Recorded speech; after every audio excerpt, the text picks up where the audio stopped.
Today, we'd like to continue speaking about the topic we began yesterday, which is talking about our problems. If we understand our problems clearly and completely, then we will be able to start to do something about it. And therefore, we need to give adequate attention to this subject of our problems. I'd like you to recall what we were discussing yesterday. We were talking about the burden of life, and we explained that life itself is that burden. Life is that burden. And so today we would like to go into detail about how life is this burden, how life is our problem. When we talk about the burden of life, and then say that life is the burden, we have to make some careful distinctions about what we're talking about. So please listen very carefully. Pay careful attention to what we're saying so that you don't misunderstand and then go off and confuse everything. So listen carefully when we make some of these subtle distinctions. When we talk about life, we can talk about life that is a burden.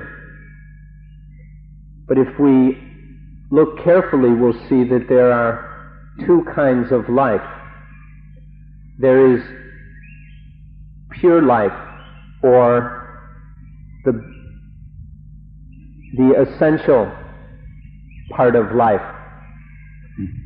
And then there's a second kind of life which has something extra, something has been added, and this addition is the burden. So are these two kinds of life, pure life and burdened life. You need to understand this carefully and see these two kinds of life, because most of us blur the two together and confuse them. When we talk about the pure life, life that has nothing extra added, just the essentials, we're talking about nama and rupa, or mind and body. Pure life is just mind and body. That's all there is. But with this burden of life, the life that is a burden for itself, there is something added. There is a third element added to mind and body. In Thai, this is called the duaton. In Pali, it is called the atta. In English, we might call this the soul. When we take the pure life of mind and body and add a soul to it, then there is this soul which can suffer the burden of life. This is this extra something that has been added to the pure life. By adding this soul, some people call it spirit or some self, whatever you call it, but this idea that there is some eternal substance that makes you, that makes you into some special individual, some separate personality. That soul is what makes life such a burden. So if we're wise, we learn to distinguish between the pure life of mind and body, nothing but mind and body, and the burdened, heavy life where we have added this thing called a soul.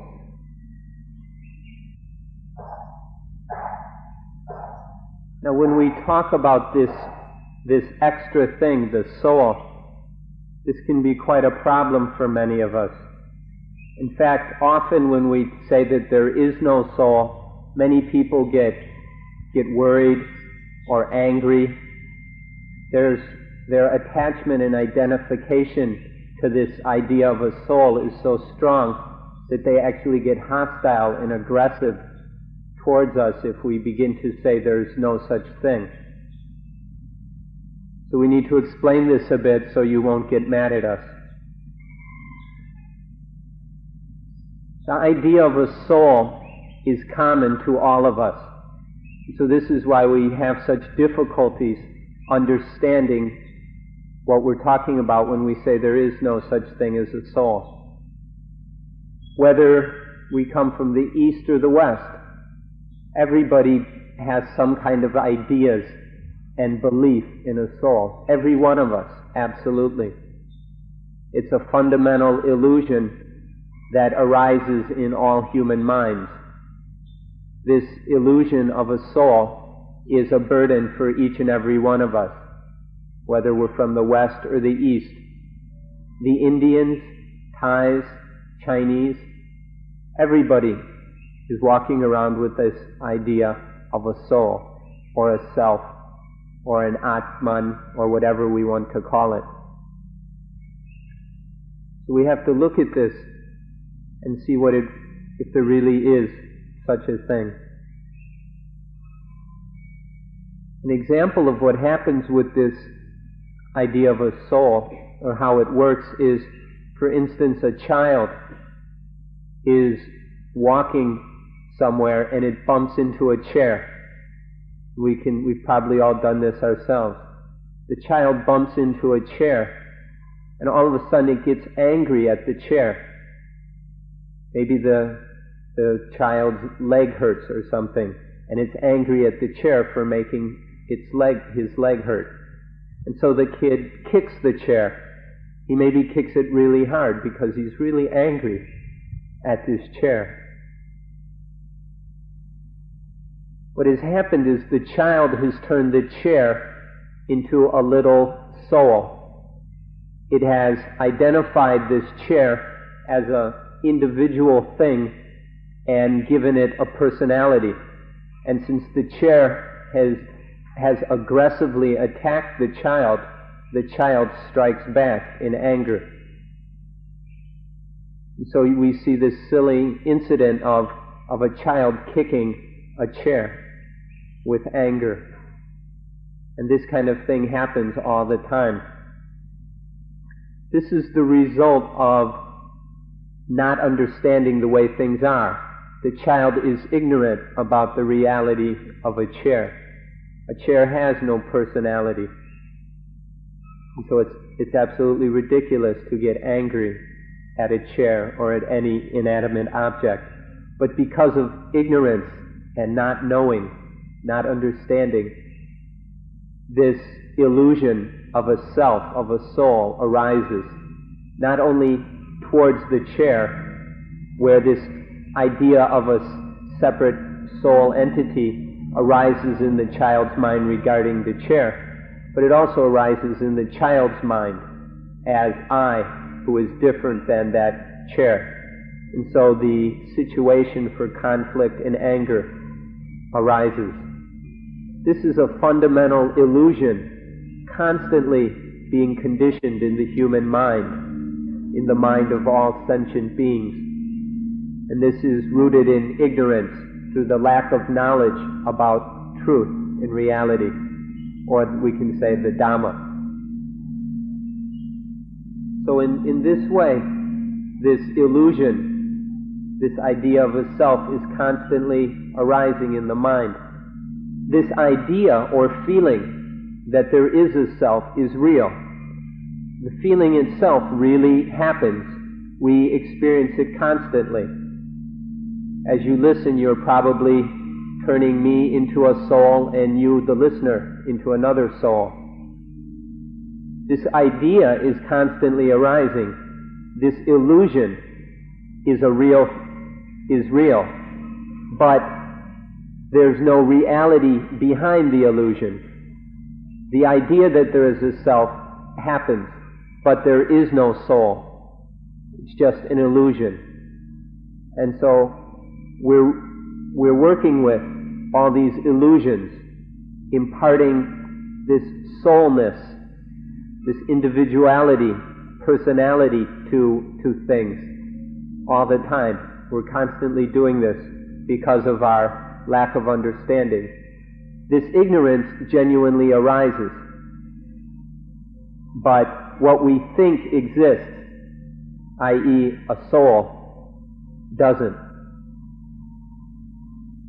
Because this fundamental illusion is so popular in the minds of sentient beings, it makes it very, very difficult for us to understand what is said when we talk about this subject. So please don't get angry or frustrated or nervous or worried about this thing. Just listen and try and understand what is being said. Put your soul aside for a moment and think things through clearly.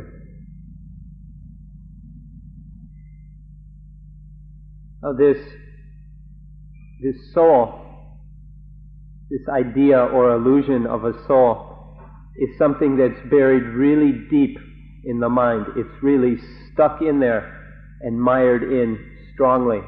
It's very, very difficult to pull this illusion out. Very, very hard to uproot it for two reasons.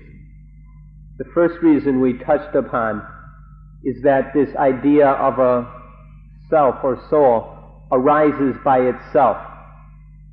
It's kind of an instinctual way of looking at things that arises in the minds of all sentient beings. As we explained with the example of a child who gets angry at a chair. This illusion of a soul arises spontaneously, and so it's quite common in all sentient beings. And this makes it very, very difficult to uproot this illusion. It's really stuck deep down in the depths of the mind. And so it takes a lot of work to uncover it and dig it out. The second reason that it is stuck in there so deep and is so hard to uproot is that all our lives this illusion has been supported and nurtured and encouraged. Even when you were all small babies, as you learned to relate to the world around you, and as you were taught things by your parents and brothers and sisters, you were taught that this is me, this is you, this is mine, this is ours. You were taught to attach to things and identify with things as I and mine, and as separate entities from the very beginning. This idea of individuality and separateness and attachment and soul was imparted from your youngest days. And so on top of this instinctual tendency for this illusion, it is also trained into us by the people who love us the most. And then most of us who come from the West have grown up in a Christian culture. And in this Christian background, this illusion of a soul is pounded in even more deeply, more tightly. We're taught constantly about the importance of not doing bad, otherwise we'll go to hell, and that's the soul that goes to hell, or doing good, fulfilling certain models and forms of behavior so that the soul is purified and is good and can go to heaven and be with God.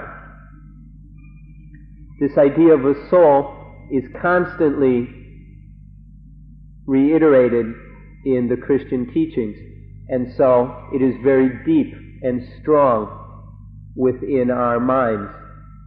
In fact, even though many of you do not consider yourselves practicing Christians, or you may feel very alienated from the Christian tradition, even so, you manage to cling to this idea of a soul. You may have rejected Christianity, but you haven't rejected this illusion of a soul. So in these ways, this idea or feeling of a soul is very, very deep and strong. It's really stuck in there with very strong glue. And so it takes a lot of work to uproot it. Now some of you think what we're talking about is crazy.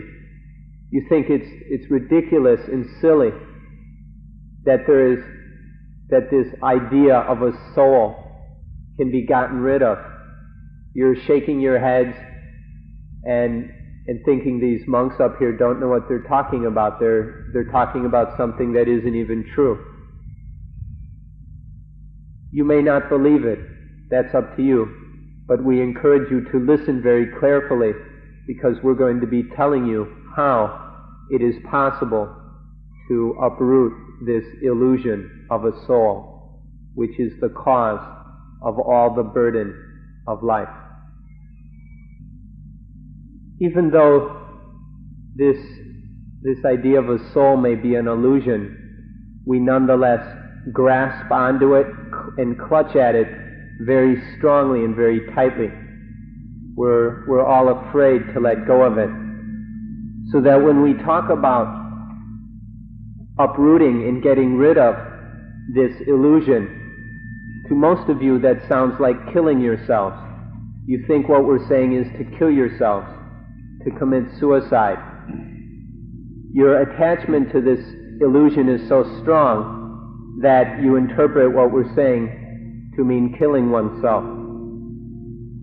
This shows how big a problem this is, and how great your confusion is.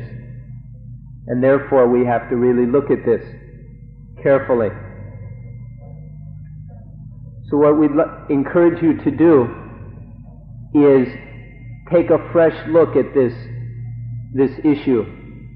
Instead of bringing forth all the opinions and prejudices and ideas which you have about a soul, a spirit, a self, all these concepts you have about I, the big I, the little I, the big self, the little self, whatever.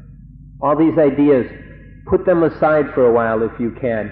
Instead of confusing this issue with all these old ideas and opinions, let's start over again and take a fresh look at the soul.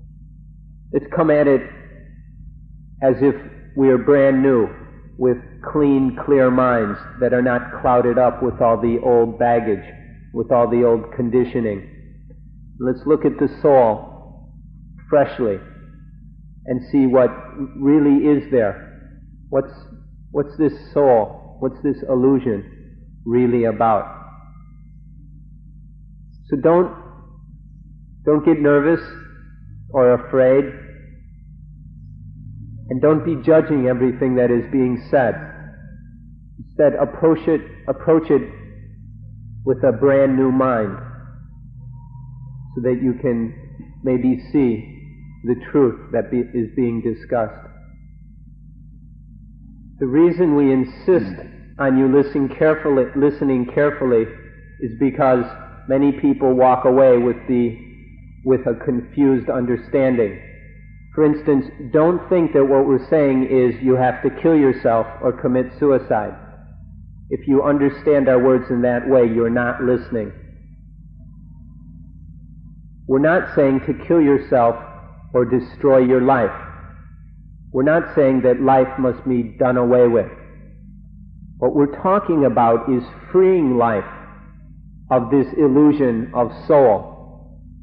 This illusion of soul is something that the soul itself doesn't even exist. That's why we say it's an illusion, a delusion, misunderstanding. We want to free life of this, because this is the burden of life. This illusion is something extra. It doesn't even exist. And so to kill this illusion doesn't damage life one bit. In fact, it frees life of dukkha. This is the way to solve all our problems. This is the way to deal with all the frustration, pain, misery, disappointment, sadness, worry, and fear that interferes with life. Pure life is just mind and body. There is no soul. So what we're talking about is not killing yourself, but freeing life. Freeing life of this burden, of the illusion of a soul. So please listen carefully and don't go away with the idea that we're telling you to kill yourself. That would be silly. Now we'd like to look at the problem of how does this illusion of a soul arise in the mind that has no soul? How does this illusion first arise?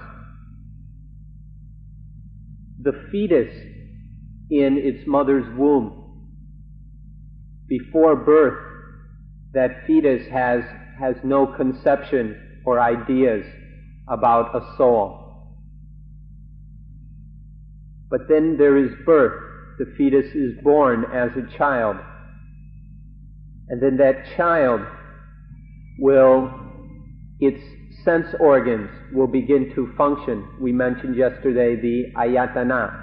The sense organs, eyes, ears, nose, tongue, body, and mind, begin to function. And as these sense organs begin to gather stimuli from the child's environment, then the child begins to interact with that environment.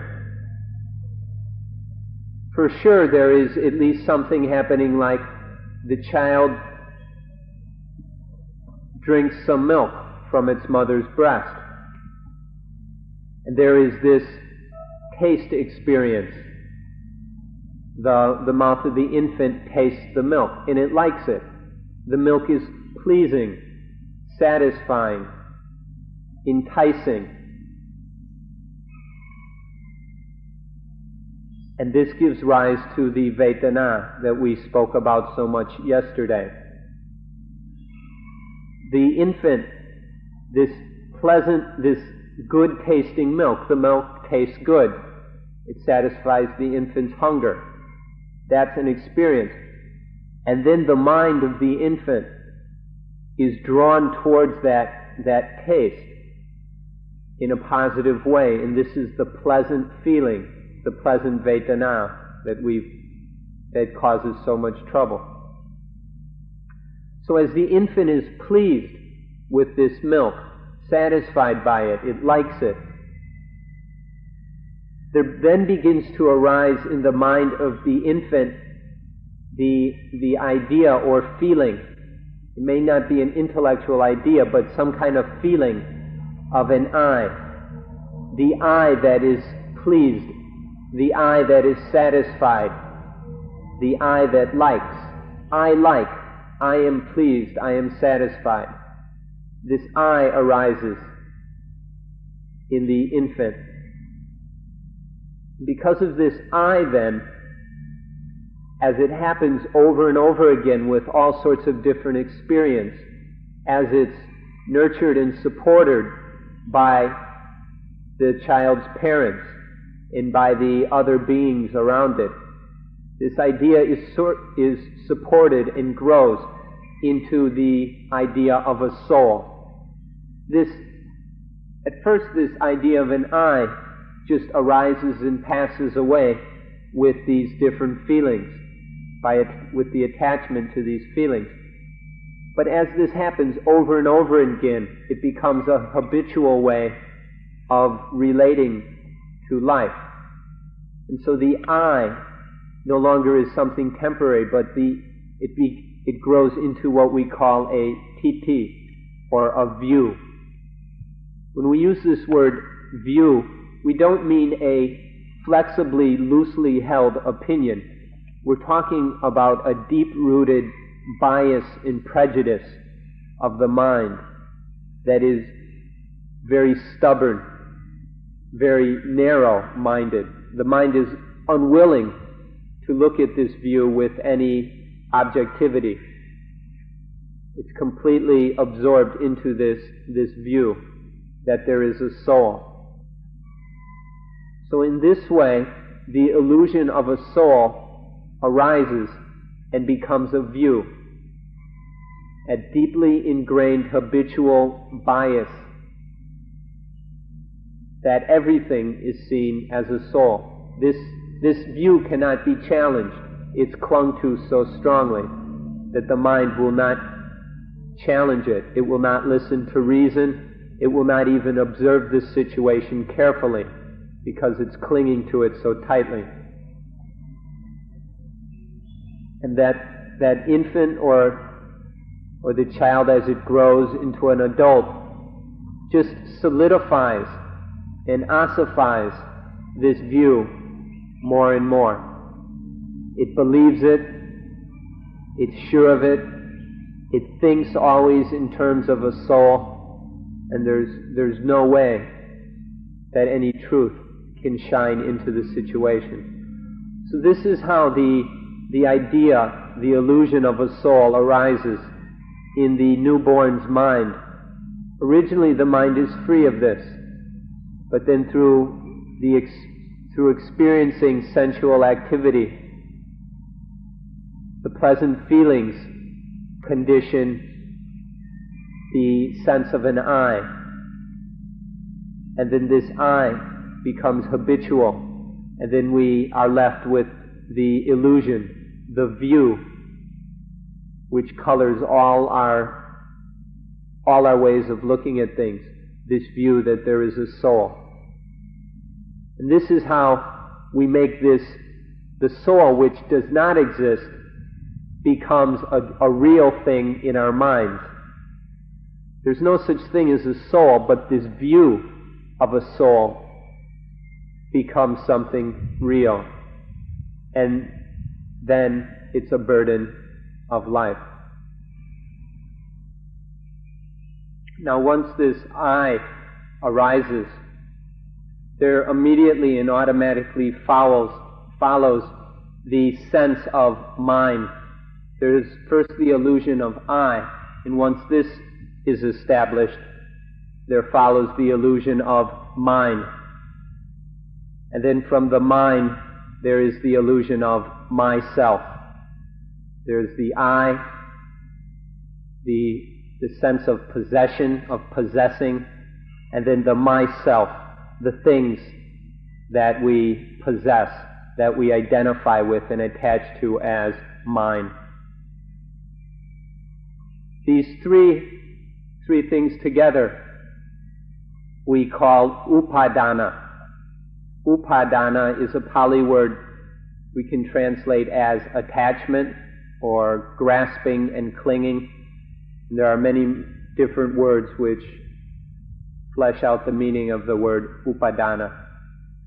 So this attachment to I leads to the attachment of mine and of myself.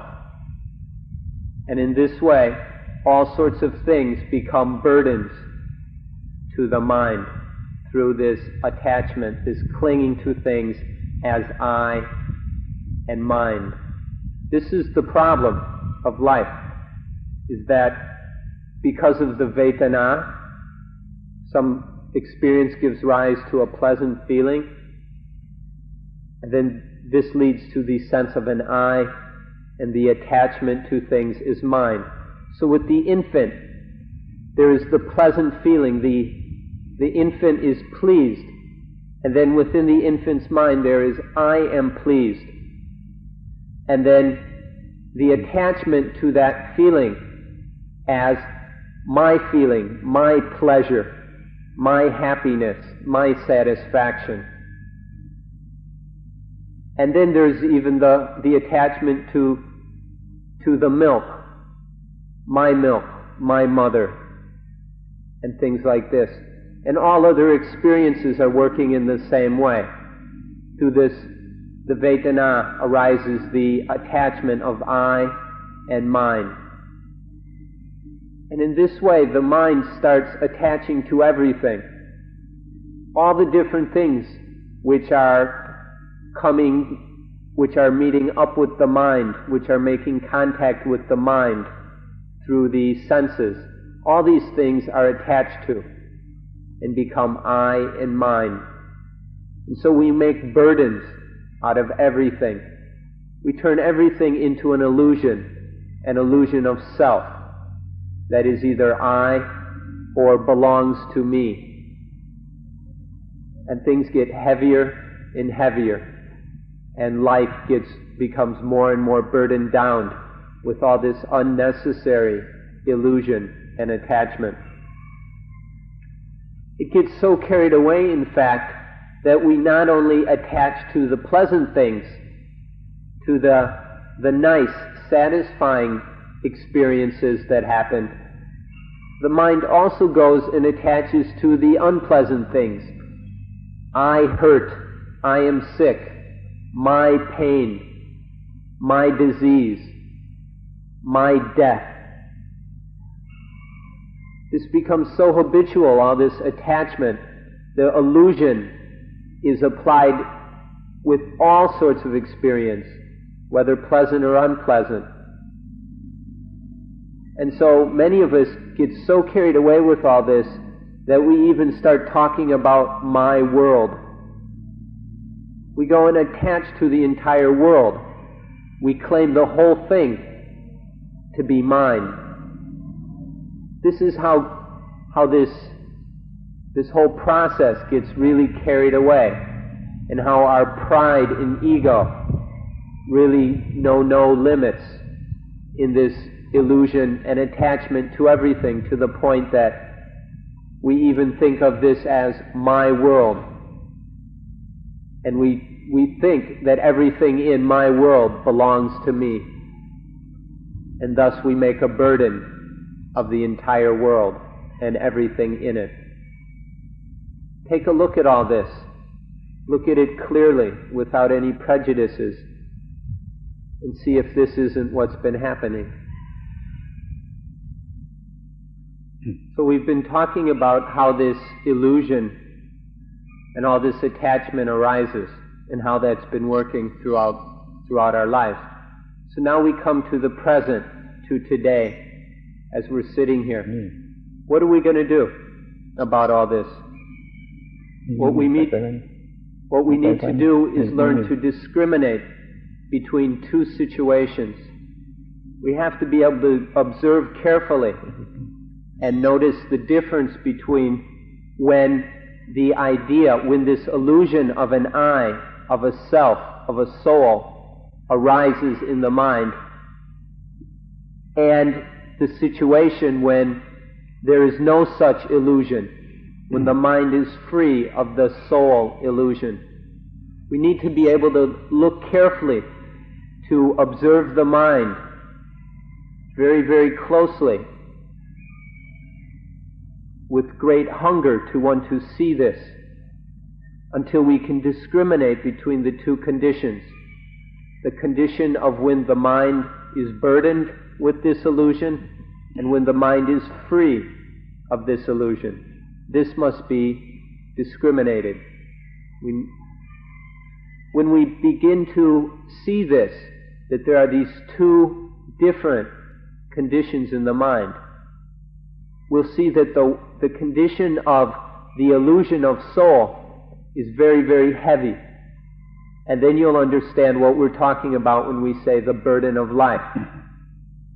And you'll see that the absence of this illusion leaves the mind very light. When there's the illusion of a soul, the mind is heavy. When this illusion is gone, the mind is light. This is a very, very sharp difference, which you should be able to discriminate if you observe the mind carefully. Then you'll know the big difference between life that is pure and life that is burdened, the life that is pure and free, because this illusion of a soul is not there anymore. Once we begin to be able to discriminate these two conditions, then we'll be able to watch and see how it is that this illusion arises. It's always coming and going. In the sentient being's mind, this illusion comes and goes. And so we can be able to begin to see how this happens. We can observe it carefully if we really want to know how it is that this works. Then we can see and understand how this illusion arises. See where the soul comes from. You can see it. You don't have to believe what we're telling you. You can see it for yourself. And then once you understand where this illusion comes from and how it is that it arises, then you'll be able to know what to do about it. Then you'll see what must be done, how you must practice in order to eliminate, to pull out and uproot this illusion. So what we need to do is we have to begin by observing very, very carefully, with very strong motivation. You have to really want to see this because it's subtle. And if you don't look carefully, you'll miss it all, as you've been missing it all your lives. So we need to begin by looking very carefully so that we are able to discriminate between these two states. When the mind is burdened by the illusion of a soul, and when the mind is light and free, at ease, peaceful and clear, because there is no illusion of a self or a soul. This self or soul is the first burden. Today we're talking about the burden of life. That's the first burden we want to talk about, of some kind of self, that this burden arises. Usually, or the most common way we discuss this in the Buddhist tradition, is by saying that the 5 khandha, the 5 groups of clinging, or the 5 categories of things we attach to, these are the burden of life. So this is another way of talking about attachment, or the I. These khandhas are the different things that we identify with as I or mine. We need to talk a lot about these 5 khandhas, and we'll do so in a later talk. But today we'll leave it at the attachment to the illusion of self and soul. This is the first burden. Now when this first burden of a self arises, there follows very closely upon it the second burden, which is the burden of selfishness. As soon as there is a self, then there is selfishness. Though these two are very different, they are nonetheless inseparable. The self arises, and then selfishness is there also. Selfishness is a very powerful and destructive burden, which you can easily observe in yourself and in the world around you. All the damage and pain that this causes, both to yourself and to others. Selfishness arises and is caused by the self, by the soul. And then with this selfishness, there arise all the various different kinds of problems that we meet with in life. Selfishness gives rise to love, greed, anger, hatred. It gives rise to fear, worry, frustration, envy, jealousy, possessiveness. All of these are aspects of selfishness. Love through fear and worry are just different aspects of selfishness. These are the second burden of life. All this selfishness is such a powerfully destructive burden upon the mind. It really weighs the mind down, which you can easily verify from your own experience. Maybe when you come to Suan Mokkh, where you don't have much attachment to anything, this idea of a self isn't arising very much, and so you're not very selfish here. Your selfishness doesn't happen so often here at Suan Mokkh because of the nature of the place. It's very hard to be selfish about trees and rocks and puddles and mud. And so maybe while you're here, this burden of a self and of selfishness doesn't happen so much. But once you leave and go back to places where you have lots of attachments, where you go, or if you're the people who sneak out to the coffee shop for a cigarette or a cup of coffee every day, then you're going back into your attachments and you're getting caught up again in that burden of self.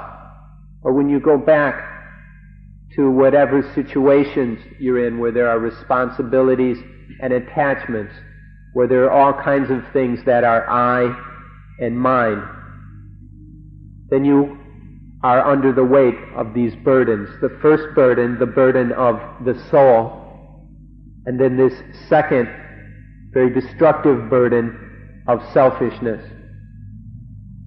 And so, just because these things aren't so heavy on the mind while you're here at Suan Mokkh, don't ignore what we're talking about, because these things are real. And we can, just by paying attention, if we get outside our little worlds and start to observe what's really happening around us and also within us, if we get out of our clouds and daydreams and really observe, then we'll see all this selfishness and all the destructive harm and pain that selfishness causes both oneself and others. All this love, hatred, greed, jealousy, fear, worry. You can see all the damage it does to oneself and others. So this is the second burden, the burden of selfishness. The problem of selfishness is a terrible burden for the entire world. If you really observe what's happening in this world of ours, you'll see that all the problems, all the conflict, all the crises which are so common, that all of these are the result of selfishness. Many of us come to Asia to get away from all the constant sense of crisis and problems that we've met with in the West. But we can't escape that by coming to Asia, because the same problems and crises are here as well, though we may not notice them because we don't speak the language, or the crises come in a different form.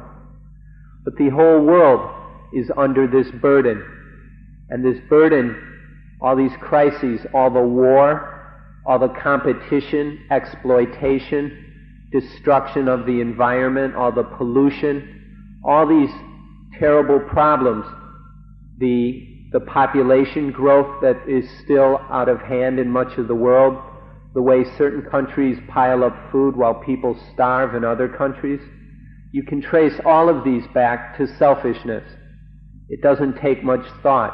Just look at these things without prejudice and a little clearly, and you'll see that all of our problems, all of the war and strife, and this lack of peace is all rooted in selfishness, which in turn comes from the belief that there is a self or a soul. For example, take the UN. The UN is this beautiful dream that the politicians came up with at the end of World War II. Or it was an older idea that began even before World War I. But the United Nations, which has been formed supposedly to create peace in this world? How successful is it? The UN itself is handicapped by this problem of selfishness. The UN is more a forum for the selfishness of individual countries or blocks of countries. They're all grouped in the groups of this, the group of 77, the group of 103, the East Bloc, the West Bloc, the Third World. There are all these little groups banding together and clinging to each other in selfishness. So the UN is so dominated by selfishness that it is unable to seriously do anything to develop peace. So the UN is dominated by selfishness, and this is just a symptom of the selfishness that not only dominates the world, but that is deeply rooted in ourselves. Because so long as we cling to this illusion of a self, there will be selfishness. And as long as there is this selfishness in us, we cannot blame anyone else for the selfishness that we see around us, that is causing all the wars, in poverty, in conflict, in destruction that is happening in this world. This is the burden of life, and the entire world is suffering from it. And you're very deluded if you think that you can separate yourself out of that. As long as the world is suffering from selfishness, you will suffer too, as long as that you cling to the cause of selfishness, the illusion that there is a self or a soul. Selfishness is this terrible burden for the world. Because of it, all our activities are done for ourself.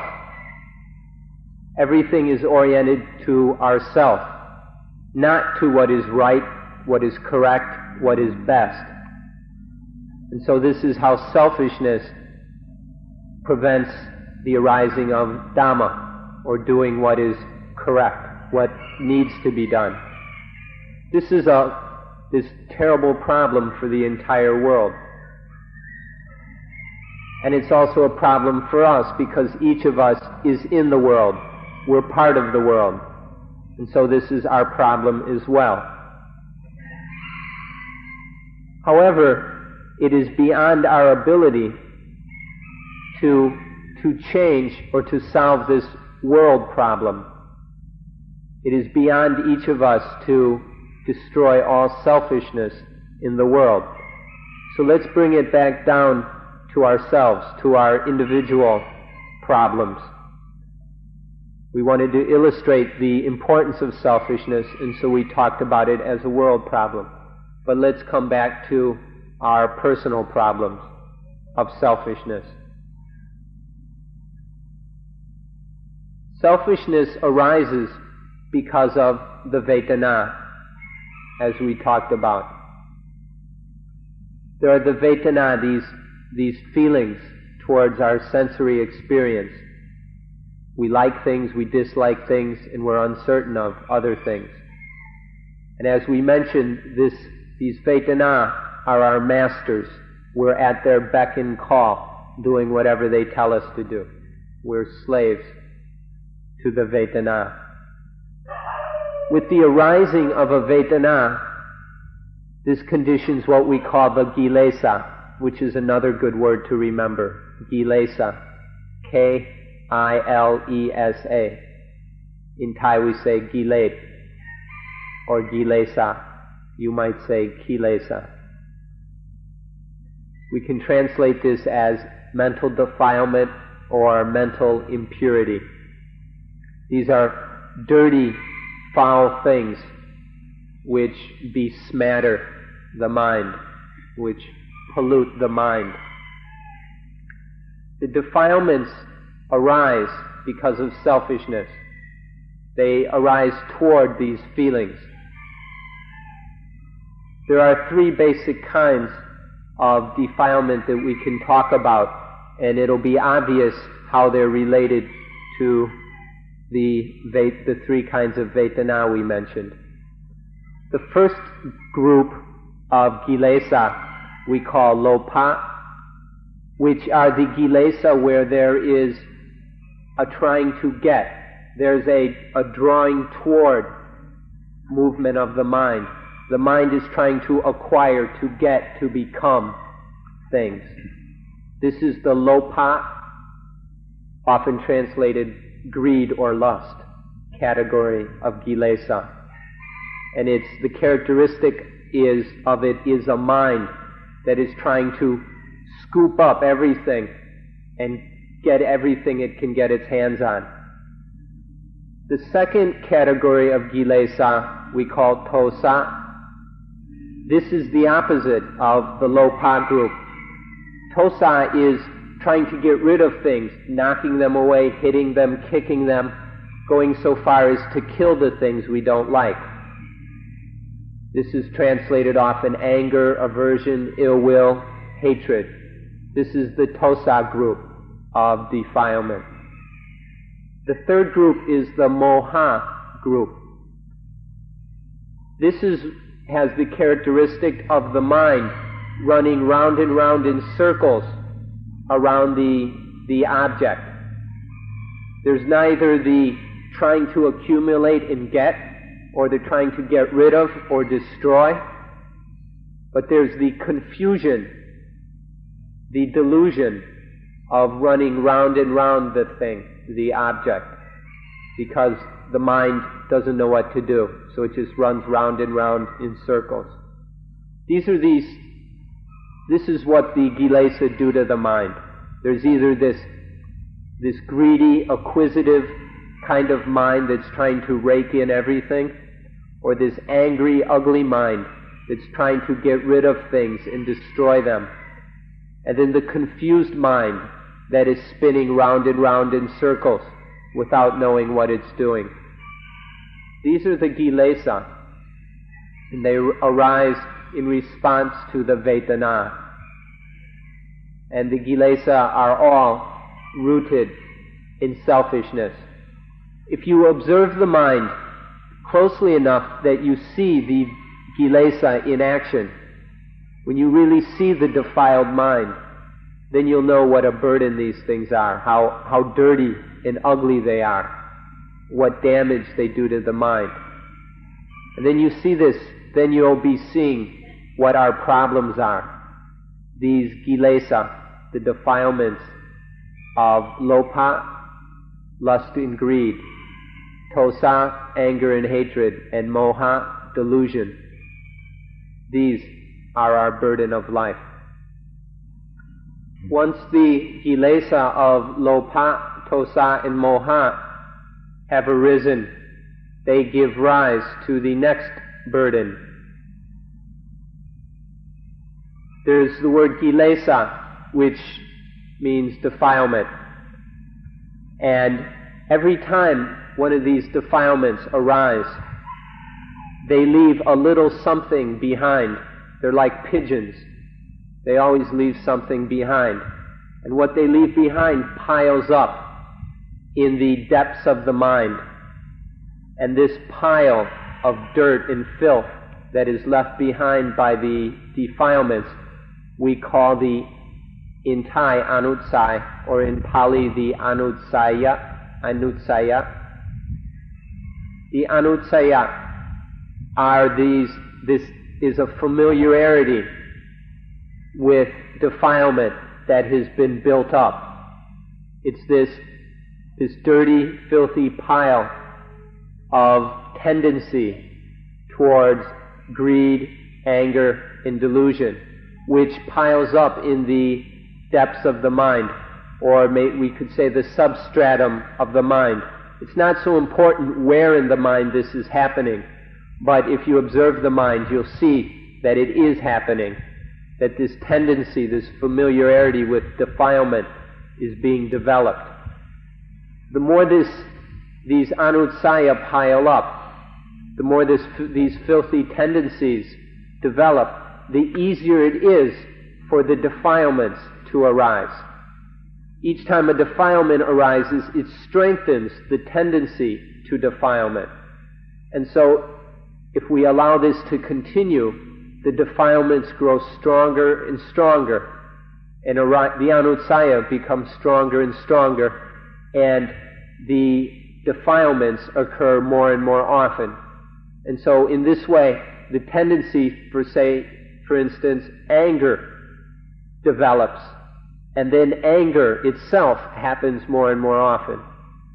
So these kilesa are one burden, and they cause this other burden of the anutsaya, this familiarity with impurity and defilement which can develop.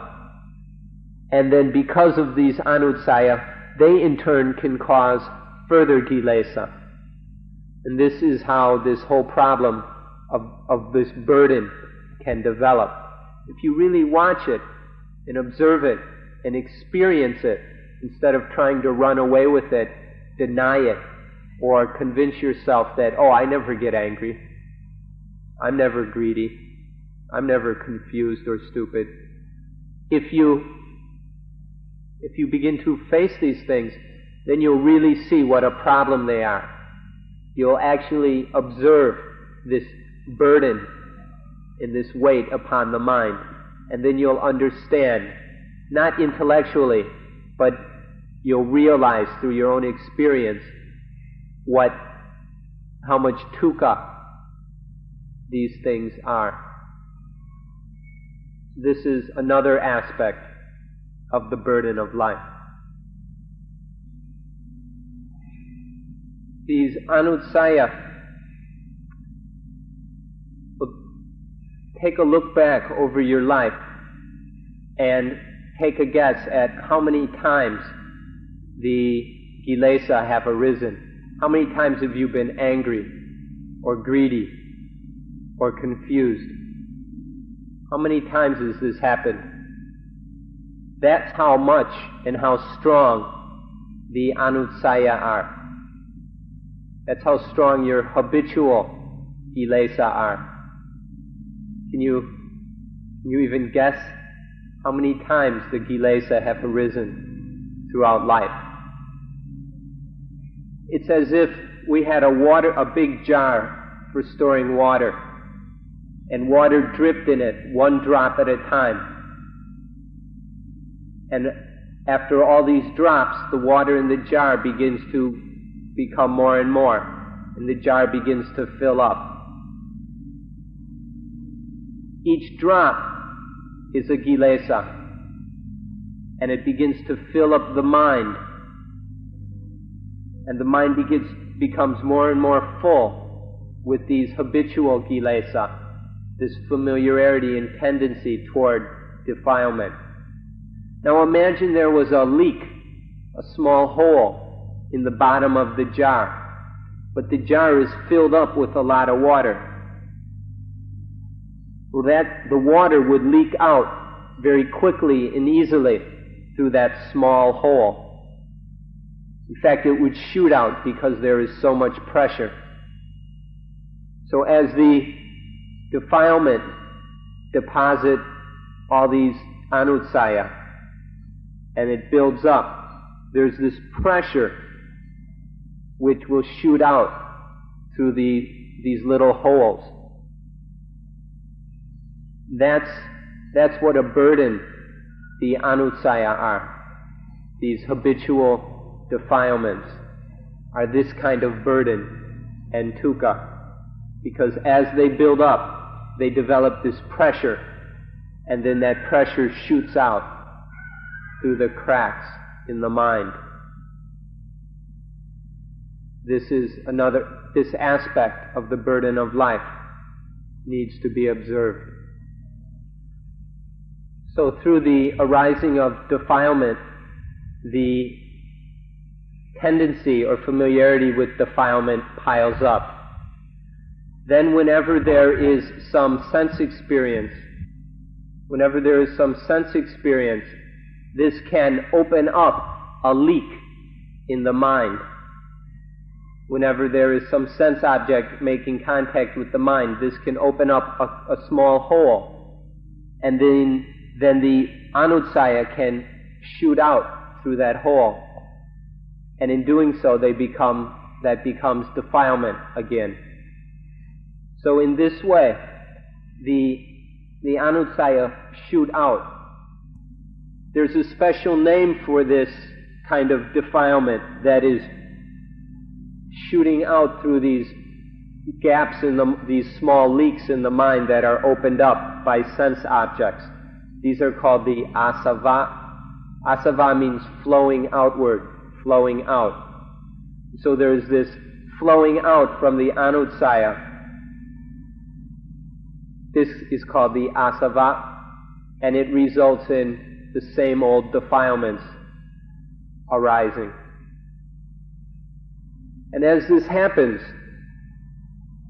it's just perpetuating this circle, a vicious circle of defilement. Defilement arising, defilement piling up as anutsaya, and then flowing out as asava, becoming defilement again, which further strengthens the tendency, which further builds up the pressure, which increases the amount of outflow, leading to more kilesa. And so this, if we allow this to go on forever, it just gets deeper and stronger and filthier and heavier, and causes more and more dukkha for the mind. It's like being caught in the middle of the ocean and being spun round and round in some gigantic whirlpool. Just going round and round in all this defilement, and all these tendencies, and all this outflow. It's like being trapped in the ocean in some great whirlpool, being always spun round. Does that appeal to you? Is this kind of life the kind of life you want to lead? Or is it frightening? Is it fearful? Is it ugly? This is something you ought to consider. Now that you've had a description of how the kilesa, anutsaya, and asava function, imagine what would happen if there was enough mindfulness, sati, and wisdom, panya, enough mindful wisdom to prevent that outflow of the asava, so that when some object makes contact with the mind doesn't follow the tendencies that have built up, but mindfulness and wisdom stops that tendency towards defilement. And so in that circumstance, the asava don't flow outward, and then the kilesa don't occur. It's as if with that jar, instead of allowing things to make leaks in the jar so that the water will squirt out, we use sati panya to plug those leaks. Every time something comes up to start a leak, sati panya stops it. And so there aren't any leaks developing in the jar. In this way, what also happens, it's as if in the same time we start to empty the jar of the water that has built up. So what is happening by using mindfulness, mindful wisdom, it prevents this outflowing of the asava, and it lessens, it weakens, it diminishes the tendencies, the anutsaya. So in this way, that the deposits of anutsaya begin to get cleaned up. And as they weaken, there is less and less of a tendency to defilement. The defilements arise less often. And in this way, this process can be reversed through sati panya. mindful wisdom. Or we also say sati sampajanya. Sampajanya is wisdom in action, applied wisdom. Through sati sampajanya, mindful wisdom in action, the asava are prevented and the anutsaya begin to dry up. If this is continued diligently, the anutsaya can be completely cleaned up so that there's no more of this filthy water left in the jar. It can be all pumped out and gotten rid of. In this way, there are no more outflows, no more asava. And the way when the asava are ended, that's the meaning of being perfected. We talk about the arahants. The arahants are the perfected ones, minds that have completely shut off the outflow of the asava. This means that no more kilesa are arising. All the tendency to defilement has been cleaned up. And the mind of a perfected one is completely free of defilement. This is a kind of mind that is completely dropped, just let go of, tossed away, and refuses to have anything to do with the burden of life. This is a mind that has put down all these heavy loads and burdens and is light and liberated. This is the arahant, the perfected one. The way to do this is to train and develop sati, panya, mindful wisdom. These have to be trained, strengthened, and developed. And the way we do this is through samatha vipassana meditation. Samatha means tranquility. It's the aspect of meditation by which the mind is calmed. Vipassana means insight, seeing clearly into the reality and truth of nature. Vipassana is the knowledge aspect, the development of wisdom aspect that happens in meditation.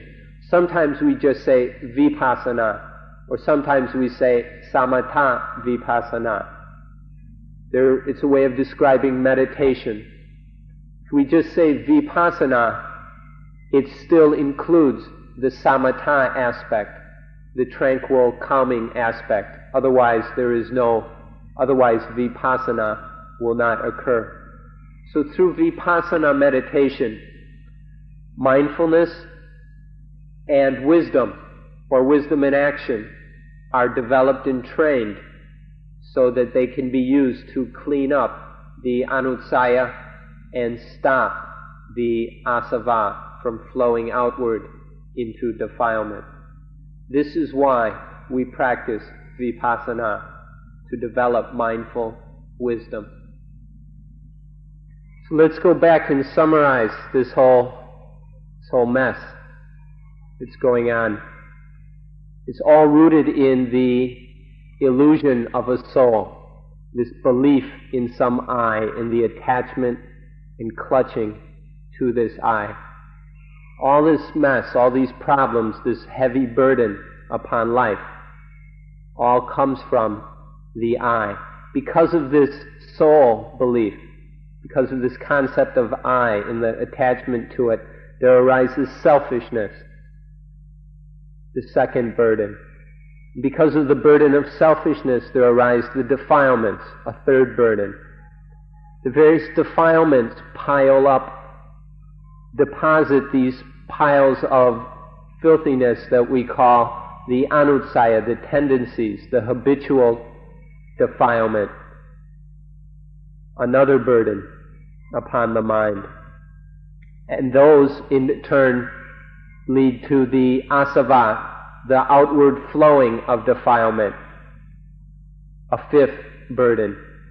All these burdens of life, all these sources of dukkha, are all rooted in the illusion of a soul, this deep bias towards a self, that some I exists individually, importantly, significantly. This is the root of the whole problem. And so all this mess, all this filth, pain, burden, and weight can be cleaned up and dropped. We can just let go of it all by learning how to pull up that illusion of self, to cut off this illusion. When we talk about this, we always like to use the symbol of Christianity. We find this symbol very inspiring and appropriate. The Christians have taken the cross as their most important symbol, and there's a lot of meaning in this, very deep and profound meaning, though many Christians may miss it. But if we look at the cross, the upright is the eye, and then the crossbeam is the cutting of the eye. So there's this illusion of a soul, and then there's the cutting off, the cutting through, the destruction of that illusion. This is the meaning that we see in the cross. And this symbol of the cross is perfect as a symbol of what spiritual practice is about.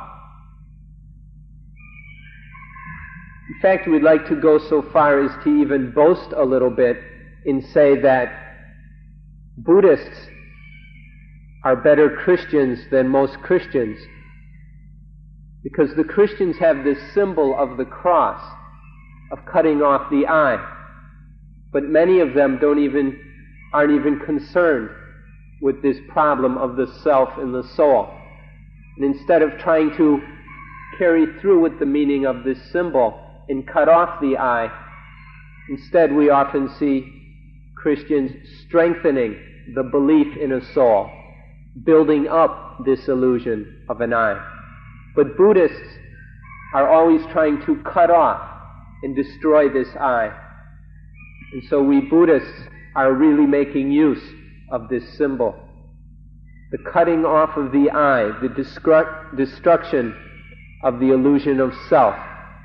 This is how to drop all these burdens, to free the mind of all the dukkha, all the heavy weight, which is making life less than it could be.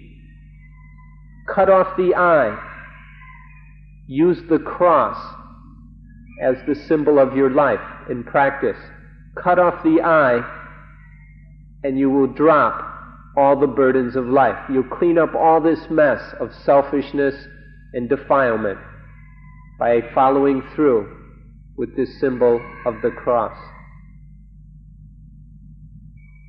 So we've been talking about the burden of life and explaining how life becomes the burden.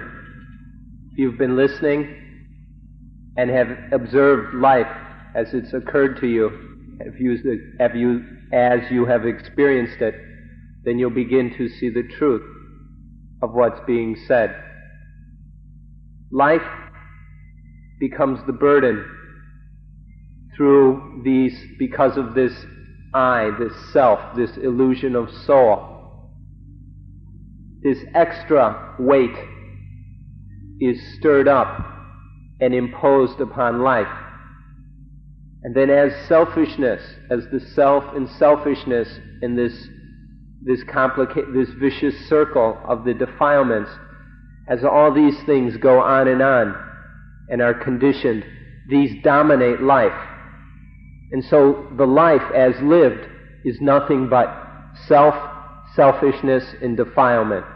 And in this way, life becomes the burden, because life is made up of just these burdens. And so this is how life becomes the burden. We've been trying to explain this. We mentioned earlier that Life free of this burden is just pure mind and pure body, which is pure mind and pure body. That's the life that is free, at ease, clean, clear, bright, light. It is not burdened with all these problems and weights and dukkha of the self, of selfishness and defilement. If we talk about the mind and body, the mental aspects of what we call life and the physical aspects of life, we can, with the body, it's quite simple. The body is nothing difficult. Modern science has been able to analyze it in much more detail than is necessary for our purposes.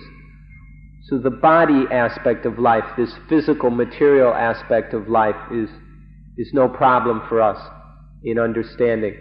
But the mental aspect is much more complex. Where this body, there's basically one body, it's always changing, but there's this body throughout from birth until it disintegrates at death. In that period of the body's lifetime, there are innumerable minds arising and passing away. So when we talk about the mental aspect of life, the mind, it's much more complex. Our usual way of talking about the mind is to talk about the four different functions of mind that we can distinguish. So life has this material aspect, and then it has these four mental aspects, which we'll talk about. When the mind functions in a way that is knowing and experiencing the Vedana, which we've talked about more than enough, this is one function of mind, the Vedana, the knowing and experiencing of the Vedana. The next aspect of mind is called Sanya.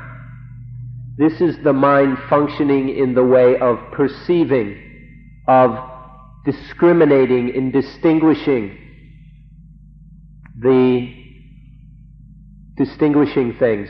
It also is the aspect of mind that includes memory. So remembering, recollecting, perceiving, distinguishing, discriminating. This is the second mental aspect, Sanya. The next aspect is called Sankhara. This is the thinking, the process where the mental function where different things are stuck together, are conditioned. This is the thinking, the stringing together of ideas.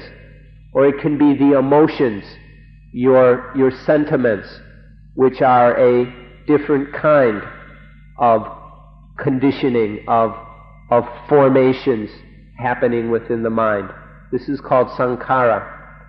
And then the fourth mental aspect is called Vijnana, which is the aspect of mind that knows the sense objects through the eyes, that is sights, forms and shapes. It knows the sounds. It's the aspect of mind that knows smells, tastes, touches, and all the various things that happen within the mind itself. This is often called consciousness, but this is a very misleading translation. It generally confuses everybody, so you're better off sticking with the word vijnana, the function of the mind that knows sights, sounds, smells, tastes, touches, and mental objects. Together, the body and these four mental aspects of life are called the five khandhas, the five groups of clinging. These are the five groups of things that we cling to, that we attach to as I.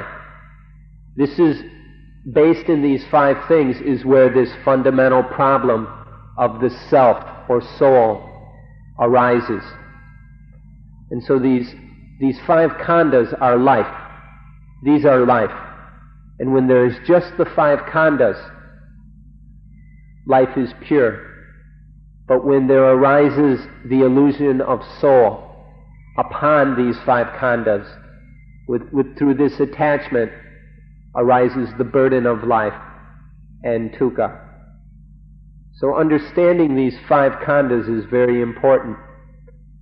If you can bear with us, if you've got the strength, energy, and wisdom to listen, we've got the strength and patience to go through these 5 khandhas. There's 5 of them, so we can spend 5 days discussing them if you're up to it. So the 5 khandhas, these are life. And if we study them, then we'll begin to see the difference between life that is pure body and pure mind, as opposed to mind and body, which is burdened with the illusion of soul, with the great I am, with ego and self. So we'd like to point out for one last time what the problem is. If we go back to the example of the child kicking a chair, there we see the body khandha, the body group, being clung to by that child as a self. The child takes the body as a self, and there anger and everything arose. Or sometimes there's a feeling arising, a pleasant feeling, and that feeling of I who feel, I the feeler, arises. And this is attachment to the Vedana khandha, the Vedana group of clinging. Or sometimes there is sanya, perception. There is, the mind perceives red, it perceives blue, tallness, shortness, or it perceives something. And there is the feeling in the mind. The mind, there arises the thought of an I who perceives, the perceiver. But there is sankhara khandha, the thinking, the mental proliferation. And then there arises the thought, the thinker, I who thinks. This is attachment to sankhara khandha.